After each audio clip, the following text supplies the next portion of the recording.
அஸ்ஸலாமு அலைக்கும் வரஹ்மத்துல்லாஹி வபரகாத்துஹு. ஈரான் மற்றும் அமெரிக்கா ஆகிய நாடுகளுக்கிடையிலான நடைபெற்று கொண்டிருக்கும் இந்த போரானது இலங்கை போன்ற வளர்ச்சி அடைந்து கொண்டிருக்கும் ஒரு நாட்டில் வாழக்கூடிய ஒரு சாதாரண குடிமகனின் வாழ்க்கையில் எவ்வாறான தாக்கத்தை ஏற்படுத்தும் என்பதை நாம் பார்ப்போமானால், இன்று உலகமானது திறந்த ஒரு பொருளாதார கொள்கையின் கீழ் இயங்கிக் கொண்டிருக்கின்றது. அதாவது, வளங்கள் நிறைந்த நாடுகளிலிருந்து வளங்கள் பற்றாக்குறையாக உள்ள நாடுகளுக்கு அதனை வர்த்தகம் மூலம் கொடுக்கல் வாங்கல் செய்து அதன் மூலம் தனது தேவைகளை நிவர்த்தி செய்து கொண்டிருக்கின்றன.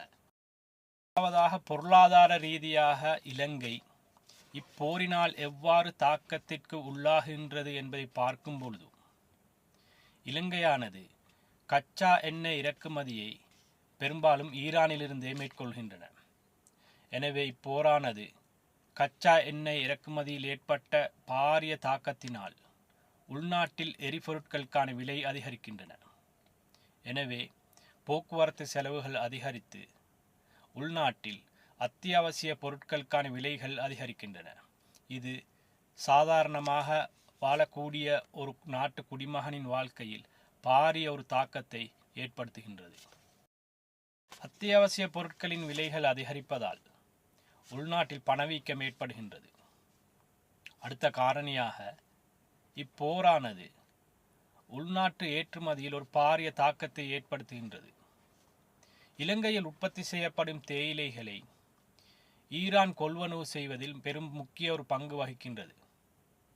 இப்போர் சூழ்நிலை காரணமாக தேயிலை ஏற்றுமதி தடைபடுவதால் அதை சார்ந்துள்ள நிறுவனங்கள், உள்நாட்டு நிறுவனங்கள் பாரிய பாதிப்புக்குள்ளாகின்றன. அது மட்டும் இல்லாமல், ஈரானிடமிருந்து கொள்வனவு செய்யப்படும் கச்சா எண்ணெய்க்கு பிரதியீடாக இலங்கையில் ஏற்றுமதி செய்யப்படும் தேயிலையை கொண்டே அது நிவர்த்தி செய்யப்படுகின்றது. காரணியாக நாம் பார்ப்போமானால், இலங்கையில் உற்பத்தி செய்யப்படும் தயாரிக்கப்படும் ஆடைகள் பெரும்பாலும் அமெரிக்கா போன்ற பாரிய நாடுகளின் சந்தைகளுக்கு ஏற்றுமதி செய்யப்படுகின்றன. இப்போர் சூழ்நிலை காரணமாக ஏற்றுமதிகள் குறைவடைவதால் அதை சார்ந்துள்ள நிறுவனங்களின் வருமானம் மற்றும் ஏற்றுமதி வருமானம் ஆகியவற்றில் பாரிய தாக்கத்தை அது ஏற்படுத்துகின்றது. அடுத்ததாக, இலங்கை துறைமுகங்கள் சர்வதேச கடற்போக்குவரத்திற்கு ஒரு கேந்திர மையமாக அமைந்துள்ளது.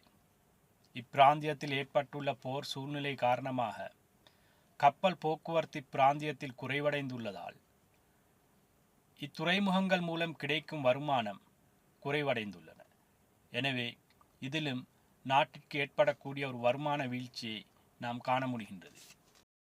எனவே உலகில் எங்காவது ஒரு மூலையில் இரண்டு நாடுகளுக்கு இடையில் ஏற்படக்கூடிய ஒரு போரானது அந்த நாடு சம்பந்தமில்லாத இன்னொரு நாட்டில் வாழக்கூடிய ஒரு சாதாரண குடிமகனின் அன்றாட வாழ்விலும் அந்த நாட்டினுடைய வருமானத்திலும் ஒரு பாரிய தாக்கத்தை ஏற்படுத்தும் என்பதை நாம் எப்போதும் மறக்கக்கூடாது.